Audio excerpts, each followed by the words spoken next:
हर आदमी सीधा आकर के मुझसे मिल सकता है। मेरे से पहले तो ये रजवाड़े तो किसी घुसने नहीं दिया करते थे। ये आज गांव में अगर आ रहे तो मेरी वजह से आ रहे हैं। मैंने सिखाया इनको गांव में जाना। लेकिन मेरे लिए कोई इस तरह की कोई समस्या नहीं है टिकट लेना, क्योंकि मैं हमेशा ही मैंने आज तक कभी टिकट में मांगी भी नहीं। मुझे तो अपने आप देती पार्टी। अगर उनके कहने से लोगों ने वोट दिया भी होगा तो भी हम जीते हैं, तो उसमें दूसरी पार्टी की वोटों के बारे में हमें क्या सोचना। इसलिए एक वर्कर हमने भी बूथ लेवल तक बनाए हुए हैं। पन्ना प्रमुख की तर्ज पे ही हमने भी हर गांव से इस तरह से कार्यकर्ताओं को हमने संगठित किया है। हमने गांव में सन 96 से पहले जब मैं विधायक बना, मंत्री बना, उससे पहले किसी भी गांव में एक ईंट नहीं लगी हुई थी। मेरे से पहले राव इंद्रजीत सिंह 5 साल मंत्री रहे थे, तो एक ईंट नहीं लगी थी। सब गांव कीचड़ से लदे पड़े थे। जिसको काम करने की आदत ही नहीं, वो क्या करेगा? वो तो कभी नहीं करेगा। उसको कुछ बना दो, मुख्यमंत्री बना दो उसको, वो कुछ नहीं करने वाला। एम्स का शिलान्यास हो गया, उनकी उपलब्धि है, सिर्फ शिलान्यास की उपलब्धि है। जिस दिन एम्स चालू हो जाएगा, जब कौन सी सरकार होगी तो देखने वाली बात है। मतदाताओं ने मन बना रखा है कि आने वाले टाइम में कांग्रेस की सरकार बनेगी।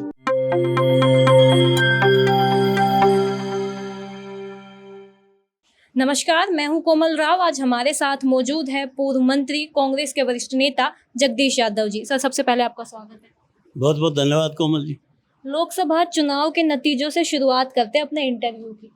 2014 लोकसभा विधानसभा चुनाव देखते हैं। कोसली से कांग्रेस को हार का सामना करना पड़ता है। फिर 2019 के लोकसभा चुनाव आते हैं, विधानसभा की भी बात करते हैं। वहां पर भी कोसली में कांग्रेस को हार का सामना करना पड़ता है। अब आते हैं 2024 के लोकसभा चुनाव। 2 वोटों की जीत, बराबरी की भी कह सकते हैं, लेकिन अभी कुछ देर पहले आप भी कह रहे थे कि यहाँ तो आपने रिकॉर्ड तोड़ा है। इस जीत को आप कैसे देखते हैं? बहुत बड़ी जीत है, क्योंकि 75,000 की हार को पार करके आना और फिर जीत करना तो बड़ी उपलब्धि है इस इलाके की। ये इस जनता के, हमारे कार्यकर्ताओं के, सभी साथियों के सहयोग से हम ये कर पाए हैं।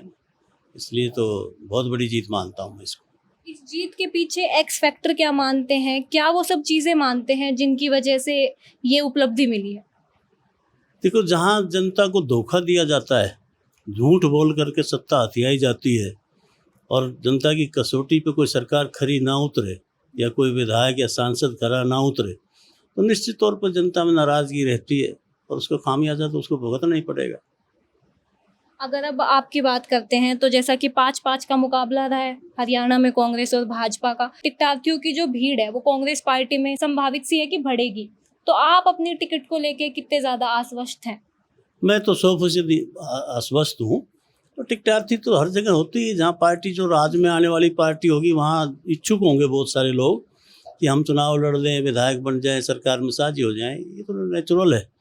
लेकिन मेरे लिए कोई इस तरह की कोई समस्या नहीं है टिकट लेना, क्योंकि मैंने आज तक कभी टिकट में मांगी भी नहीं। मुझे तो अपने आप देती पार्टी। तो आप विधानसभा चुनाव के लिए आपकी क्या तैयारी है और कांग्रेस पार्टी की क्या तैयारी है? हमारी पूरी तैयारी है। अभी जो हमने ये चुनाव लड़ा है, ये विधानसभा के चुनाव की तरह ही लड़ा है, और हम जब आगे हैं बीजेपी से, तो इस चुनाव में आने वाले समय में तो बहुत आगे जाएंगे। बहुत सारी सीटें हम और जीतने जा रहे हैं, और निश्चित तौर पर हरियाणा प्रदेश में कांग्रेस की सरकार होगी। चौधरी भूपेंद्र सिंह हुड्डा मुख्यमंत्री बनेंगे, और हरियाणा का चहुमुखी विकास होगा। अभी आपने मुख्यमंत्री का कहा तो उससे याद आते हैं राव इंद्रजीत सिंह जी।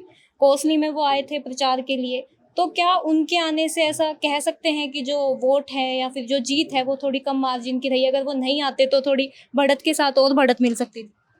इसके बारे में तो क्या कह सकते हैं, ये तो एक अज्यूम करने वाली बात है। वो आए थे, वो अपने पार्टी के उम्मीदवार के समर्थन में आए थे।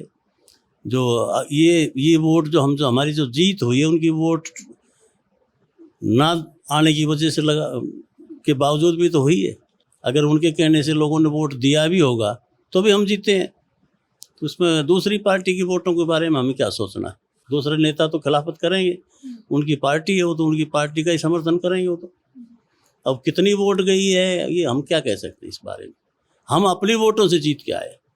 अगर विधानसभा चुनाव की बात करते हैं तो भाजपा के पास अभी भी पन्ना प्रमुख है, बूथ लेवल तक उनके पास वर्कर है।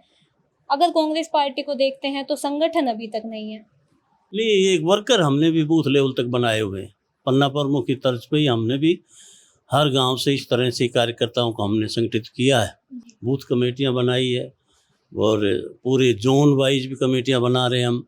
जोन वाइज उसमें प्रचार में भी कमेटियां लगाएंगे। हम किसी तरह की कोई कमी नहीं रहने देंगे।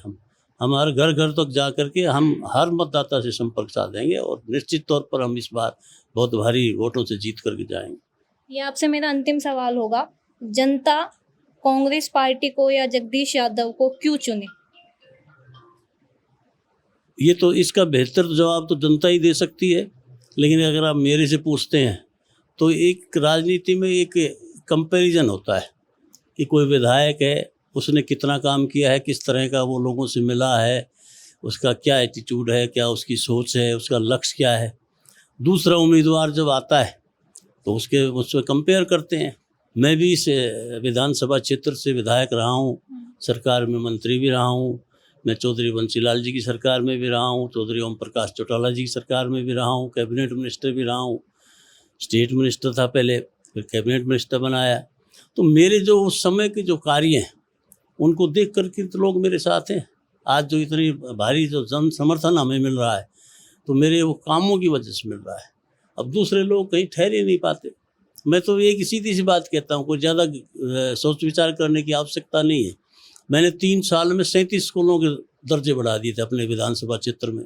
शिक्षा के क्षेत्र में मैं काम करना चाहता हूँ ताकि शिक्षा एक ऐसी चीज़ है जो पिछड़ेपन के अंधकार को दूर करती है। उस पर हमने काम किया है। इसी तरह भूपेंद्र सिंह हुड्डा जी ने भी शिक्षा के क्षेत्र में काम किया, इसलिए हम उनको पसंद करते हैं। तो इस इलाके में हमने काम किया। हमने 15 वाटर वर्क्स बनवाए, नहर पर आधारित जल वितरण योजनाएं उस समय बनवाई थी मैंने, जो 5-5, 7-7 गांव जोड़ करके सब गांवों में शुद्ध पेयजल दिया हमने और स्कूलों के दर्जे बढ़ाए। उसके अलावा मेरे पास फॉरेस्ट डिपार्टमेंट था। मैं नया प्रोजेक्ट हम लेके आए थे, कम्युनिटी फॉरेस्ट्री प्रोजेक्ट। मैंने जाटूसाना को डिवीज़न ही बना दिया था, जो जिलों में बनते थे एक गांव में डिवीज़न बनाया था मैंने, ताकि इस इलाके का भला हो, इस इलाके में काम हो। 25 करोड़ का बजट था उस डिवीज़न का। 125 करोड़ का प्रोजेक्ट था, 5 डिवीज़न थे, तो 25 करोड़ के करीब एक के हिस्से में आता था। तो इतना बड़ा काम किया हमने, गांव में बना दिया। गांव में मॉडल स्कूल की स्कीम आई थी, ज़िले में एक मॉडल स्कूल बनाना था। मैंने रेवाड़ी ज़िले का मॉडल स्कूल जाटूसाना में बनाया और महेंद्रगढ़ ज़िले का मॉडल स्कूल करीना में बनाया।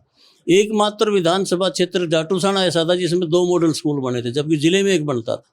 तो काम करने का तरीका है। रोजगार के मामले में हमने पूरा हक लिया। हमने मेरिट के आधार पर हमारे जो हमारे बेरोजगार युवा थे, हमने पूरा उनका रोजगार दिलाने का काम किया। इसलिए लोग हमें याद करते हैं। हमने गांव में सन 96 से पहले जब मैं विधायक बना, मंत्री बना, उससे पहले किसी भी गांव में एक ईंट नहीं लगी हुई थी। मेरे से पहले राव इंद्रजीत सिंह 5 साल मंत्री रहे थे, तो एक ईंट नहीं लगी थी। सब गांव कीचड़ से लदे पड़े थे। आप किसी भी गांव में जाके पूछ लीजिए सन 96 से पहले की हालत क्या थी।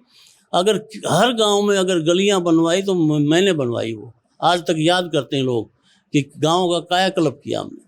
गांव में जाकर मैं काम देखता था। हर सप्ताह में 3 दिन गांव हल्के में होता था, गांव जाता था। हर 6 महीने में मैंने हर गांव और ढाणी का दौरा किया सरकारी तौर पर, जब मंत्री होते हुए। ऐसा कोई भी समय 6 महीने का नहीं गया जब मैं किसी गांव में ना गया हूँ। हम सब गांव में जाता था, उनसे उनकी समस्याएं पूछता था और अगले 6 महीने जब जाता था वो काम करके जाता था। इस प्रकार से हमने ऐसी योजनाएं बनाई और ईमानदारी से हमने काम किया, एक मिसाल कायम की। मेरा कोई भी कार्यकर्ता साथी कभी भी कोई रिश्वतखोरी में, कोई हेरा फेरी में कभी संलिप्त नहीं हुआ। मैंने ऐसा किसी को छूट नहीं दी। ईमानदारी से काम करें। हमने ठेकेदारी सिस्टम ख़त्म किया। हर आदमी सीधा आकर के मुझसे मिल सकता है। मेरे से पहले तो ये रजवाड़े तो किसी घुसने नहीं दिया करते थे। ये आज गाँव में अगर आ रहे तो मेरी वजह से आ रहे हैं। मैंने सिखाया इनको गाँव में जाना, वरना ये कौन जाना चाहता है। कोई गाँव से बाहर घर से बाहर नहीं निकलना चाहते। घर घर जब गया हूँ मैं, लोगों से मैंने पद यात्राएँ की है, घर घर डोर टू डोर में गया हूँ, लोगों की समस्याएं सुनी, उनका समाधान करने किया है। गांव की समस्या को वो जानेगा जो गांव का रहने वाला हो, जिसको उनसे अपनापन हो। ये तो उसको वोट मानते हैं, अपना साथी इंसान थोड़ी मानते। वो तो मैं मानता हूँ बड़ा भाई। मैं तो इनके बीच का हूँ, इनका भाई हूँ, इनका बेटा हूँ, तो मुझे पता है गाँव में रहने वाले लोगों की क्या क्या समस्याएँ होती है और किस प्रकार से उनका समाधान किया जाता है। और हमने करके दिखाया है। जब काम करते हो रिजल्ट ओरिएंटेड होता है। विश्वास उस पर करते जिसको काम करने की जिसको आदत हो। जिसको काम करने की आदत ही नहीं, वो क्या करेगा? वो तो कभी नहीं करेगा। उसको कुछ बना दो, मुख्यमंत्री बना दो उसको, वो कुछ नहीं करने वाला। उसको आदत ही नहीं काम करने की इनको तो। काम करने की आदत हमें है, हम लोगों की समस्याओं को समझते हैं, उनका भला करना चाहते हैं, क्योंकि हम उनके अपने हैं। ऐसे तो भाजपा वाले भी कहते हैं RRTS हो गया, एम्स हो गया, ये सब उनके काम है, वो तो गिनवाते हैं। हाँ, एम्स का शिलान्यास हो गया, उनकी ये उपलब्धि है, सिर्फ शिलान्यास की उपलब्धि है। जिस दिन एम्स चालू हो जाएगा, जब कौन सी सरकार होगी तो देखने वाली बात है, ये तो समय बताएगा। लेकिन चलो, ये भी एक अच्छी बात है, कोई काम होता है तो हम उसकी बढ़ाई करते हैं, उसके लिए हम उनकी सराहना ही करेंगे। चलिए, धन्यवाद। अभी आपके साइड में बैठे हैं सोनू हुड्डा जी, प्रभारी है कोसली से, उनसे बात कर लेते हैं। नहीं, मैं वहाँ चली जाती हूँ। इस लोकसभा चुनाव में जो कोसली से जीत हुई है कांग्रेस पार्टी को, उसको आप कैसे देखते हैं?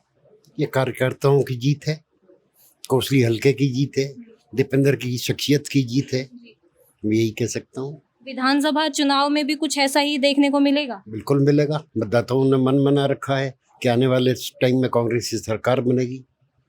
धन्यवाद।